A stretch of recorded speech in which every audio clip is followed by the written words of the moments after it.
Okay, so I guess we should talk about what actually is in this bill, right? It seems Let's try and yeah. So what we know is not in it right now is there's no public option. The Medicare buy-in is gone. What else is gone from it? The reform seems to be gone essentially. So here's what's in it.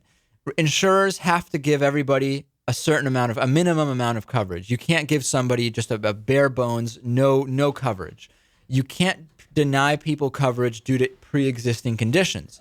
Now, what you can do is charge people a lot more based on their age. So if you have the base rate, which would be for, I don't know, probably an 18 to 26-year-old, I think that's what the cheapest rate usually is.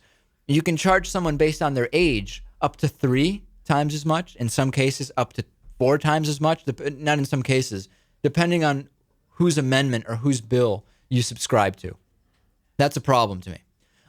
Low-income people can get government help to buy insurance. And in some cases, I saw examples where families for earning around $35,000 actually do get quite a bit of help. They're still going to spend a few $1,000s a year on insurance, close to 10% of their income.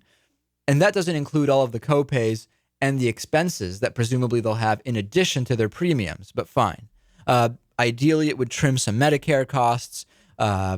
Some, including Democrat Ben Nelson, want limits on abortion coverage. Basically, don't give abortion coverage. We'll see where that goes. Ending people's ability to, or rather, ending the gender gap, that the fact that many women pay less for health care than men, I guess that's going to be removed. And also requiring that people have health care. And in Massachusetts, this has been controversial, Lewis. We know that in Massachusetts, we have had this Mitt Romney health care plan for some time. And many people choose to pay the fine instead of get health care because they still can't afford health care. And they're gonna go about it that way. And to me, that doesn't work. And here I'm reading that does not go into place until 2016. No, a lot of these things don't. Right. Some of these do, some don't, depending again on which option. This is the Senate bill. The House bill still has the public option in it. It still has the possibility of negotiating some form of it. Now they're going to go into what's called a conference. The House and Senate will get together. They'll figure out what will be the final bill that we're going to send along to Barack Obama.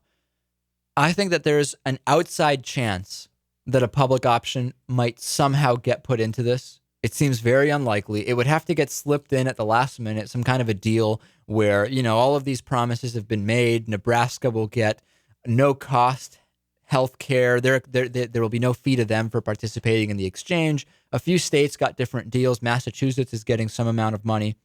The only way I can think of to get the public option in is in exchange for keeping all of those things in, some kind of public option is created. It doesn't seem too likely to me. No, I think if there were to be any type of public option, it would probably be only available to people based on their income. Right. Probably low income. Yeah, I would assume so. But the thing is that there's already something for them. There's Medicaid. Well, right. I don't know. There needs to be something available for kind of the lower middle class or middle class. I don't know. We'll have to see. Again, disaster for Barack Obama from the start. In my opinion, I think we'll talk about his approval rating a little bit later. I think that he is in trouble. And I think that desperately we need something we can point to and call reform. I mean, Lewis, from the things I read to you, which of them to you sound like reform versus just messing around with the minutia of health insurance law?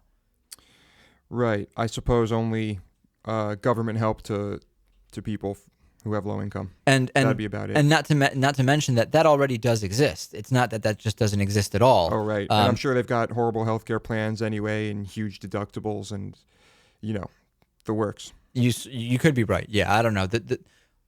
It's going to be really easy to get a healthcare bill through, like Joe Lieberman said. It's going to be almost impossible to get a healthcare reform bill through. And I think it's very clear that that's what we're coming up against. Okay, the Guantanamo closing has been delayed by 1 year. Officials now believe it's unlikely to close Guantanamo Bay in Cuba before 2011. Obama originally said it will be closed by January 22nd of 2010. I guess we're not that surprised about this. No, but it still does not look good for the president. Again, it doesn't help. Obama said, hey, there have been some successes here recently. We're going to acquire the Thompson Correctional Center, a maximum security, almost vacant prison in Illinois. We'll retrofit it to have these Guantanamo detainees. That's great. It's a great success. Fine. But again, this is another very fixed deadline that Barack Obama said. I think this was the first day in office that he said we were closing Guantanamo. And it turns out it's going to be at least one additional year from when he wanted it closed. He wanted it closed in this coming January 22nd of 2010. Another not great move, I think. And not that it's a move in the sense that Obama didn't decide this. It's just not really helping him that all of these things are coming together at the same time and looking like he's not doing much. Right. Well, to the rest of the world, to people on the outside, it may look like a good thing. But to the American people, now a lot of them are just pissed off that these detainees are going to be held in the country. It opens up another whole can of worms. We'll take a break. Coming back, we'll talk about Copenhagen. We will also get into a whole number of things, including now we've seen a pie chart on Fox News that adds up to more than 100%.